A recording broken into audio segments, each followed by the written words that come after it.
So ఇన్ని points తెలుసుకున్న తర్వాత అమ్మో ఇంగ్లీష్ నేర్చుకోవడం చాలా కష్టమేమో, దట్టు ఇంట్లో కూర్చుని ఒక ఇన్స్టిట్యూట్ వెళ్లకుండా, ఒక ట్రైనర్ లేకుండా, ఒక లెక్చరర్ క్లాసెస్ అటెండ్ అవ్వకుండా ఇంగ్లీష్ నేర్చుకోవడం కష్టమేమో అనుకుంటుంటే దట్ ఈస్ అబ్సల్యూట్లీ రాంగ్. దాంట్లో నేను అసలు ఒప్పుకోను. ఒక భాష నేర్చుకోవాలంటే మనకు కావాల్సిన క్వాలిటీస్ మనలో ఫస్ట్ ఆఫ్ ఆల్ ఇంట్రెస్ట్ ఉండడము, తర్వాత మనం ఇందాక చెప్పుకున్నట్టు మనం ఫోకస్ చేయాల్సిన 4 స్కిల్స్. ఏ భాష అయినా మీరు చూసుకుంటే మీకు మల్టిపుల్ లాంగ్వేజెస్ వచ్చుంటే మీకే తెలుస్తుంది. వినడం, మాట్లాడడం, చదవగలగడం, రాయగలగడం. ఈ 4 స్కిల్స్ వస్తే ఏ లాంగ్వేజ్ ఎవరైనా ఏ లాంగ్వేజ్నైనా ఏ భాషనైనా మాస్టర్ చేయగలుగుతారు. సో ఇవాల్టి నుంచి ఫస్ట్ థింగ్ మనం చేయాల్సింది ఏంటంటే ఇంగ్లీష్ నేర్చుకోవాలనుకుంటున్నాం కాబట్టి ఇంగ్లీష్ మాటలు విందాం, ఇంగ్లీష్లోనే మాట్లాడదాం. ఎంత పాసిబుల్ అయితే అంత ఇంగ్లీష్ లిటరేచర్ అంటే మళ్ళీ నేను మిమ్మల్ని షేక్స్పియరో, జాన్ మిల్టనో, విలియం వర్డ్స్వర్త్ చదవమంటలేదు. ఎనీ పీస్, ఒక చిన్న మన ఇంటికి వచ్చిన ఒక ఫ్లయర్ అనుకోండి న్యూస్ పేపర్లో, ఆ ఫ్లయర్ని కూడా English ఫ్లయర్ని చదవగలడం.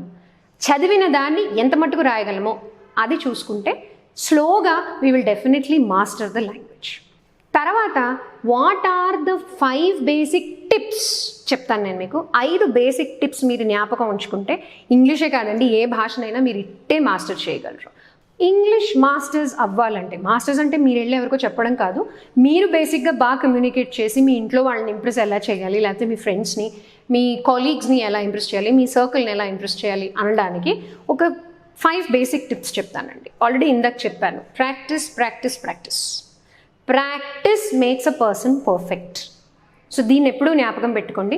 The more you practice, the more you listen, the more you practice reading, the more you practice speaking, the better you will be, the quicker you will be able to learn and get a good command over English first. Second one, తప్పులు చేయడంలో ఎప్పుడు hesitate కాకూడదు.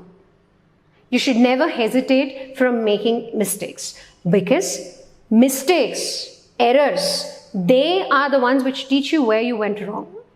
అంటారు కదా, mistakes are the stepping stones to success, failures are the stepping stones to success అని. అలాగే మన తప్పులు చేసినప్పుడు ఆ తప్పులు దొర్లినప్పుడే మనకి ముందుకు వెళ్ళడానికి దారి ఒకటి ఏర్పడుతుంది. సో మిస్టేక్ చేసినప్పుడు దాన్ని ఎలా కరెక్ట్ చేసుకోవాలి, దీనిలో నేను ఎక్కడ తప్పిపోయాను అనేది మీరు రివ్యూ చేసుకోవడానికి కుదురుతుంది. So don't be afraid of making mistakes, practice well.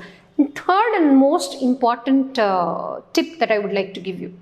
ఒకళ్ళు ఎవరైనా మనకి ఇంగ్లీష్లో సపోజ్ ఏదైనా మాట్లాడమన్నారు అనుకోండి, ఫస్ట్ బేసిక్ ఎర్రర్, అందరూ చేసే ఎర్రర్ ఏంటి అంటే, అది మన తప్పు కాదు, ఇట్స్ న్యాచురల్. మన మాతృభాషలో ఆలోచించి దాన్ని మెంటల్గా ట్రాన్స్లేట్ చేయాలనుకుంటాం. 2 ఎగ్జాంపుల్స్ చెప్తాను మీకు. మందు వేసుకో, ట్యాబ్లెటో లేకపోతే కాఫ్ సిరపో లేకపోతే ఎనీథింగ్, మందు వేసుకున్నావా అని అడుగుతాం మనం కదా. దీన్ని ఇంగ్లీష్లో ట్రాన్స్లేట్ చేయాలి. ఒక పర్సన్ సిక్ ఉన్నారు, వాళ్ళు మందు వేసుకున్నారా లేదా కనుక్కోవాలి. ఇప్పుడు దీన్ని ఇంగ్లీష్లో అనాలి, ఏమంటారు? చాలామంది సహజంగా అనేది did you wear your tablet అంటారు. ఎందుకు? తెలుగులో ఆలోచించాడు ఆయన, ట్యాబ్లెట్ వేసుకున్నావా అని అడగాలి, అందుకని tablet wear, did you wear tablet అని అడుగుతారు. తప్పుపోయింది కదా, రైట్? తీసుకున్నావా, డిడ్ యూ టేక్, ఎందుకంటే వేసుకోవాలి కాబట్టి, తీసుకోవాలి కాబట్టి. సో కరెక్ట్ సెంటెన్స్ ఏమొస్తుంది మనకు అక్కడ? Did you take your tablets or did you have your medicine.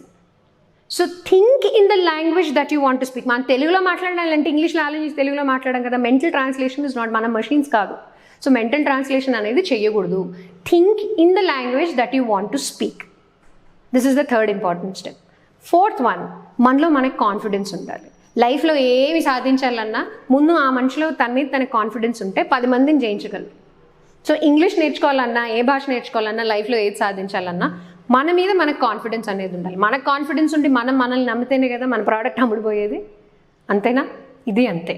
భాష అనేది ఒక స్కిల్, చెప్తున్నాను కదా. స్కిల్ని మాస్టర్ చేయడానికి మనకు కావాల్సింది మనలో మనకి confidence. So practice, listen, speak, read, ఇవన్నీ ప్రాక్టీస్ చేయాలి. తప్పులు పోతున్నాయి, అందుకని నాకు ఈ భాష రాదేమో అనుకోవడమే పెద్ద తప్పు. సో తప్పులు పోతున్నాయని హెజిటేట్ కావద్దు. మనం ఏ భాషలో అయితే మాట్లాడాలనుకుంటున్నామో, ప్రస్తుతానికి మనం ఇంగ్లీష్ డీల్ చేస్తున్నాం కాబట్టి let us think in English and let us speak in English. మాట్లాడేటప్పుడు చాలామంది తప్పులు చేస్తారు. Everybody makes mistakes, nobody is perfect in this world. So have confidence in yourself. That is when you can master this language. And keep following us to learn more and better communicative English. Thank you.